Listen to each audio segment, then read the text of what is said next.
नमस्कार, मैं हूं आपके साथ रेशु त्यागी। एपीएन के लोकप्रिय कानूनी प्रोग्राम लीगल हेल्पलाइन में आप सभी का स्वागत। इसमें हमारे कानूनी विशेषज्ञ रोजमर्रा की जिंदगी की समस्याओं से जुड़े कानूनी मसलों पर आपकी शंकाओं का समाधान करते हैं। आप भी इस प्रोग्राम से जुड़ सकते हैं और फोन करके कानूनी राय ले सकते हैं। आज हम आपको स्पेशल मैरिज एक्ट से जुड़े कानून की जानकारी देंगे, साथ में इस मसले से जुड़ी आपकी समस्याओं का समाधान भी करेंगे। भारत में ज्यादातर शादियां अलग अलग धर्मों के कानून और पर्सनल लॉ के तहत होती हैं। इसके लिए पुरुष और स्त्री दोनों का उसी धर्म का होना जरूरी है। यानी अगर दो अलग अलग धर्म के लोगों को आपस में शादी करनी हो तो उसमें से एक को धर्म बदलना होगा। पर हर व्यक्ति मोहब्बत के लिए अपना धर्म बदलना चाहे ये जरूरी नहीं है। इसी समस्या का हल ढूंढने के लिए संसद ने स्पेशल मैरिज एक्ट पारित किया था, जिसके तहत अलग अलग धर्म के मर्द और औरत बिना धर्म बदले कानूनन शादी कर सकते हैं। ये कानून हिंदू मैरिज एक्ट के तहत होने वाली कोर्ट मैरिज से अलग है। शादी को लेकर अलग अलग धर्मों के अपने अलग अलग एक्ट हैं, जो सिर्फ उन धर्मों को मानने वालों पर लागू होते हैं। उन्हें उस एक्ट के हिसाब से शादी रजिस्टर करानी होती है, लेकिन स्पेशल मैरिज एक्ट के तहत किसी को अपना धर्म बदलने की आवश्यकता नहीं होती। ये एक्ट भारत के सभी नागरिकों पर लागू होता है, यदि वो विदेश में रह रहे हैं तो भी, लेकिन भारत का नागरिक होना आवश्यक है। स्पेशल मैरिज एक्ट में लोग खुद से मैरिज ऑफिसर के पास जाते हैं, इसलिए ये प्रावधान रखा गया है कि उन्हें 30 दिन का नोटिस देना होगा। उस नोटिस को सार्वजनिक जगह पर डिस्प्ले करना होता है। इसमें यह बताना होता है कि ये दो व्यक्ति शादी करना चाहते हैं। अगर किसी को आपत्ति है तो वो अपनी आपत्ति दर्ज करा सकता है। तो ये थी स्पेशल मैरिज एक्ट के बारे में बुनियादी जानकारी। इस कानून की ज्यादा जानकारी देंगी हमारी आज की कानूनी विशेषज्ञ अधिवक्ता सुप्रिया जैन जी। सुप्रिया जी, बहुत स्वागत है आपका हमारे विशेष कार्यक्रम में। गुड इवनिंग, नमस्ते जी। नमस्ते। तो सुप्रिया जी, आपको स्पेशल मैरिज एक्ट के कानूनी पहलुओं की आज जानकारी देने वाली हैं। अगर आपका स्पेशल मैरिज एक्ट से जुड़ा हुआ कोई भी सवाल है तो आप फोन करके राय ले सकते हैं। फोन लाइंस खुल चुकी हैं। 2 नंबर आपके टीवी स्क्रीन पर हैं। दोनों में से किसी भी एक नंबर पर आप डायल कर सकते हैं।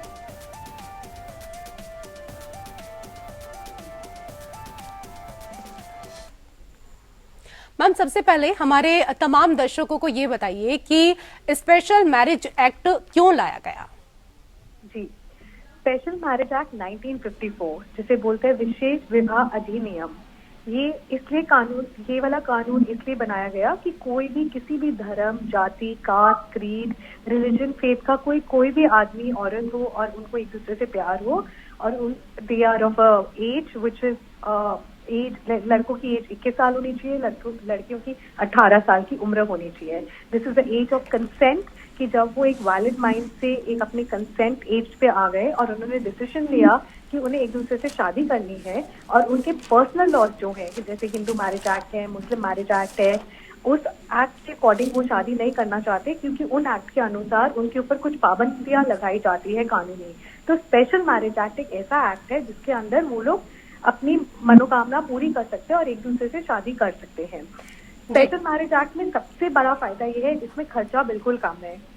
इसमें ये जरूरी नहीं है कि आप कोई सेरेमनी करिए या आपको किसी को कुछ देना लेना है। इसमें बस 2 लोग मैच्योर माइंड के होने चाहिए, उनकी आयु 21 और 18 साल की होनी चाहिए और उन्होंने अगर आपस में डिसाइड कर लिया कि उन्हें एक दूसरे से विवाह करना है तो उनको जहाँ पे वो रिसाइड करते हैं वहां उन्हें मिनिमम 30 दिन एक साथ रहना है। एक नोटिस बनाना है, वो नोटिस वहाँ के मैरिज ऑफिस है, एक अलग अलग हर तालुक, हर डिस्ट्रिक्ट, हर स्टेट में एक डिस्ट्रिक्ट ऑफिसर होता है, मैरिज डिस्ट्रिक्ट ऑफिसर।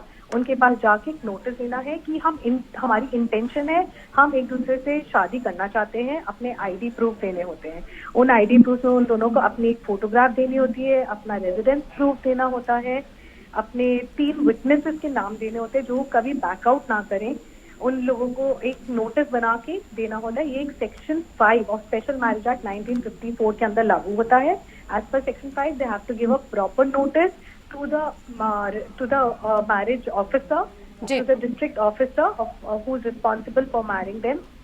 30 दिन का वो टाइम देते हैं दोनों पार्टीज को फिर भी सोच विचार करने का, और अगर किसी पार्टी को कोई ऑब्जेक्शन होता है वो ऑब्जेक्शन वो 30 डेज के अंदर रेक्टिफाई हो सकता है। जी। उस 30 दिन के बाद उनका एक मैरिज रजिस्टर होता है, रिकॉर्ड रजिस्टर होने के बाद वो कंक्लूसिव प्रूफ हो जाता है, उन्हें एक सर्टिफिकेट मिल जाता है और वो सर्टिफिकेट से प्रूफ हो जाता है कि इनकी एक वैलिड शादी हुई है। जी। हालांकि मैं आपसे सवाल करने वाली थी, लेकिन आपने इस बारे में भी हमारे दर्शकों को बता दिया कि स्पेशल मैरिज एक्ट में शादी करने की प्रक्रिया क्या कुछ होती है, प्रोसेस क्या है, ये तो आपने बताया। लेकिन ये भी अपने दर्शकों के लिए हम आपसे समझना चाहेंगे कि स्पेशल मैरिज एक्ट में शादी से पहले पब्लिक नोटिस क्यों जारी होता है और इस नोटिस में क्या कुछ होता है, और अगर किसी को शादी से आपत्ति हो तो क्या किया जाए।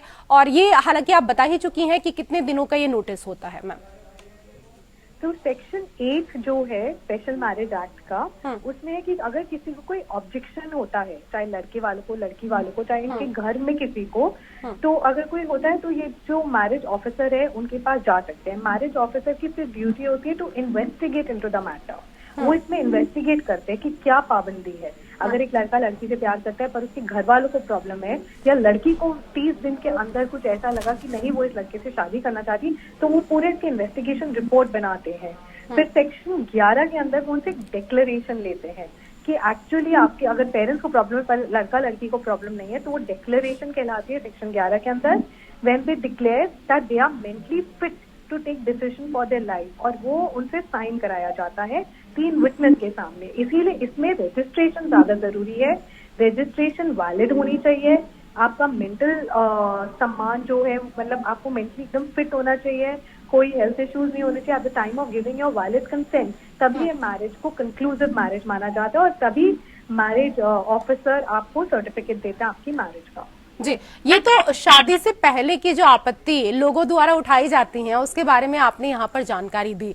लेकिन ये बताइए कि अगर नोटिस के बाद भी किसी को शादी पर आपत्ति होती है तो इस दौरान क्या कुछ वो कर सकता है? Marriage can be dissolved. Section 27 है स्पेशल मैरिज एक्ट का। उस सेक्शन के अनुसार दो लोग एक एप्लीकेशन दे सकते हैं कॉमन हस्बैंड वाइफ से, हमें हमारी शादी हो गई इस स्पेशल मैरिज एक्ट के अंदर, पर हम एक साथ नहीं आगे जीवन अपना गुजारना चाहते, हम नहीं रहना चाहते, so they can take divorce. They can either take a mutual divorce. उसके लिए उन्हें दिखाना है कि मतलब मिनिमम 1 साल तो उन्हें रहना ही पड़ेगा, चाहे कोई भी उनकी समस्या हो, कोई भी प्रॉब्लम हो। 1 साल के बाद शादी के they can file this application either mutual और कंटेस्टेड, जैसे एक नॉर्मल मैरिज में होता है या डिवोर्स के लिए एप्लीकेशन, वैसे ही वो देते हैं। इस एक्ट में एक बहुत अच्छी और स्पेशल चीज ये है, इसमें वाइफ कैन सीक मेंटेनेंस, चाहे वो कितने दिन भी रहेगी, वो मेंटेनेंस मांग सकती है लड़के से और लड़की को उसको मेंटेनेंस देनी होगी।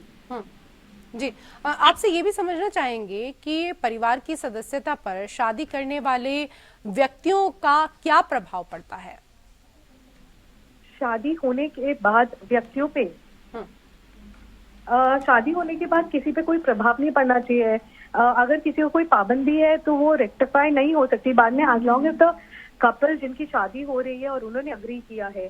जो सेक्शन 26 है उसमें ये भी लिखा है कि अगर कोई बच्चा पैदा हुए स्पेशल मैरिज की शादी से, तो बच्चे की भी उतनी ही ओनरशिप है जितनी पेरेंट्स की है for the property right also, और इससे उनकी प्रॉपर्टी राइट्स भी नहीं छीन सकते।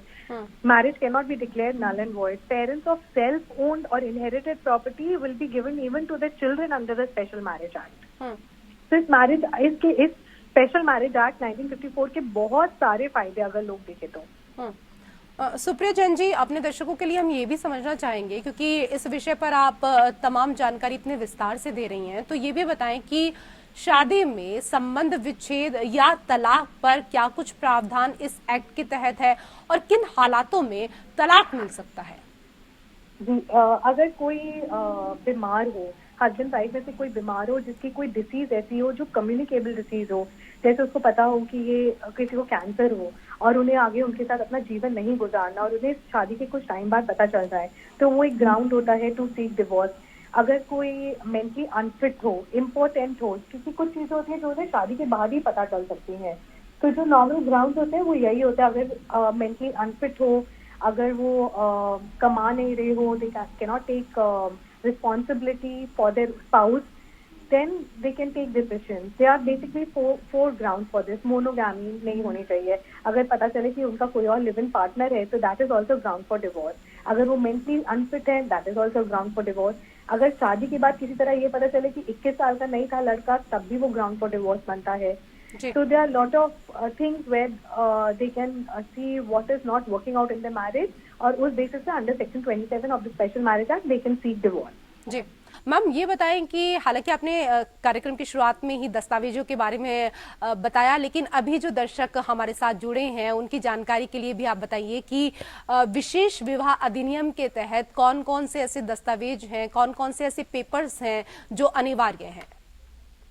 जी बेसिकली स्पेशल मैरिज एक्ट के अंदर जो मेन चीज है वो है प्रूफ ऑफ एज प्रूफ बिल्कुल सही होना चाहिए। एड्रेस प्रूफ, जहाँ से लड़की लड़का रहते हैं, जहाँ के डिस्ट्रिक्ट ऑफिस में वो लोग they have approached the marriage officer, they need to have a proper address proof where they have decided for minimum 30 days at the time of giving notice। जो मैंने आपको शुरू में बोला कि नोटिस देना पड़ता है कि हमारी इंटेंशन है, हम शादी करना चाहते हैं, तो उस नोटिस के साथ उन्हें एड्रेस प्रूफ भी देना पड़ता है। एफिडेविट देने पड़ते हैं दोनों को, पुरुष को और महिला को, अपने दोनों को। Affidavit with regard to the marital status कि हम लोग पहले हमारी शादी नहीं हुई है, या अगर हुई है तो उसमें भी कोई डिवोर्स वगैरह हुआ है, तो वो पूरा क्लियर देना पड़ता है। आज वो कोई नॉन रिलेशनशिप तो नहीं है उनकी, कोई रिलेशनशिप, और उन्हें पासपोर्ट साइज फोटोग्राफ देना पड़ता है। ये मेन डॉक्यूमेंट है, age of proof, address proof, passport size photograph, affidavit of both the parties, and affidavit regarding their relationship, past relationship or present relationship, so that tomorrow वो लोग एक दूसरे पे blame ना कर पाए किसी तरह का। जी और तीन जो विटनेसेस होते हैं वो 3 विटनेसेस बहुत जरूरी है। 3 विटनेस का भी residence proof, their IDs, and they should state properly before the oath commissioner. इसमें ओथ कमिश्नर के आगे उन्हें ओथ देनी होती है कि हम विटनेस हैं, इन दोनों को हम अच्छे से जानते हैं और ये एक सही वैलिड शादी में जा रहे हैं। जी, हम विशेष विवाह को लेकर यहाँ पर चर्चा कर रहे हैं, लेकिन विशेष विवाह के अंतर्गत कौन आते हैं, कौन इसके तहत शादी कर सकते हैं, ये भी आपसे समझना चाहेंगे। जी, इस एक्ट की सबसे बड़ी खासियत यही है, इसमें कोई भी किसी से भी शादी कर सकता है। हिंदू, मुस्लिम, क्रिश्चियन, ईसाई, सिख, कोई भी किसी से भी शादी कर सकता है। इनफैक्ट अब एक रिसेंटली क्वेश्चन सुप्रीम कोर्ट के आगे ये आया था कि क्या सेम सेक्स का आदमी भी एक दूसरे से इस स्पेशल मैरिज एक्ट के अंदर शादी कर सकता है। इस पे अभी चर्चा हो रही है और अभी कोर्ट ने इस पे कोई कंक्लूजन नहीं किया है अंडर स्पेशल मैरिज एक्ट।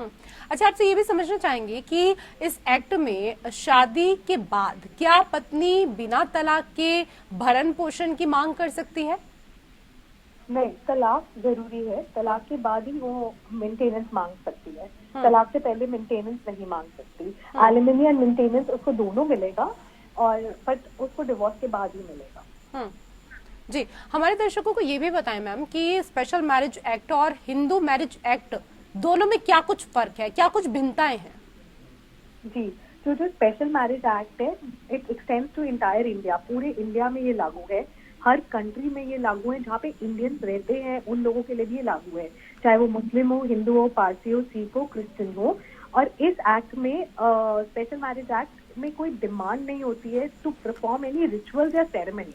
जो डिफरेंस है, हिंदू मैरिज एक्ट के अंदर आपको प्रॉपर रिचुअल्स और सेरेमनीज होनी चाहिए, और आपको आप ऐसे मतलब रजिस्ट्रेशन की जगह मतलब आपको you have to fulfil all your customs. यहाँ पे you don't have to fulfil your customs and rituals, you just have to be honest to each other and be of consent mind and age to get into a special marriage. जी, आज के विषय पर हमारे तमाम दर्शकों को इतनी अहम जानकारी देने के लिए आपका बहुत बहुत धन्यवाद सुप्रिया जैन जी।